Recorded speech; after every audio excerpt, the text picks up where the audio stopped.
Hey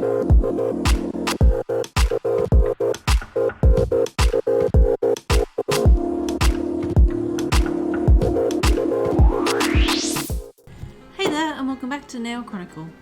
So this week I'm starting out with what was meant to be a really easy design, and it turned out to be anything but easy.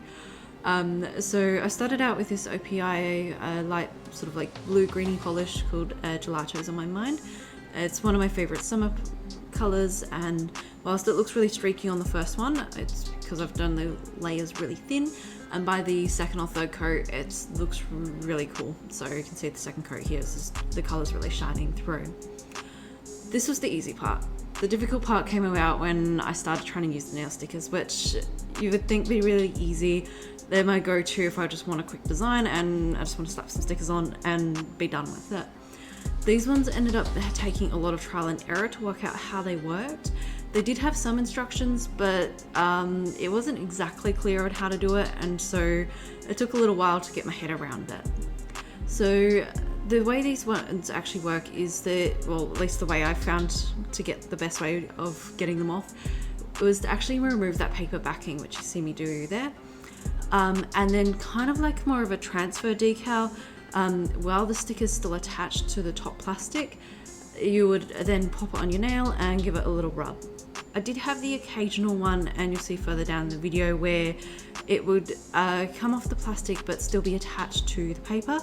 When this happened, I would just fold the paper really gently, just sort of create a bit of an arc in it, and then use my tweezers to slowly pick up the sticker.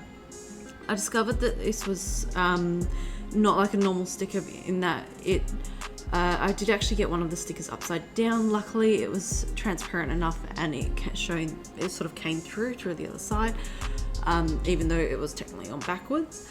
But it still was a challenge to actually get them, especially once I realized that one of them came through just completely white, and then I clicked that something was a little bit different about these stickers. Typically with most nail stickers, you would actually remove the top coats or the top like plastic layer, and then you would either peel out the stickers or cut them out and then soak them in water. So I knew these weren't water soaking ones, but I was not expecting them to be sort of the style where you have to either peel them off or you leave them attached to the plastic. I have had them for a few years, so it could have been a case maybe they've just gotten a bit old. But yeah, they were an interesting style of applying stickers. Once I got the hang of it, I was able to do my manicure really quickly, but that first hand that I did was very frustrating. I had to stop filming on it. So let me know in the comments if you found this useful, or if you've come across stickers that have been like this before. Don't forget to hit that like and subscribe button, and I'll see you next week. Bye!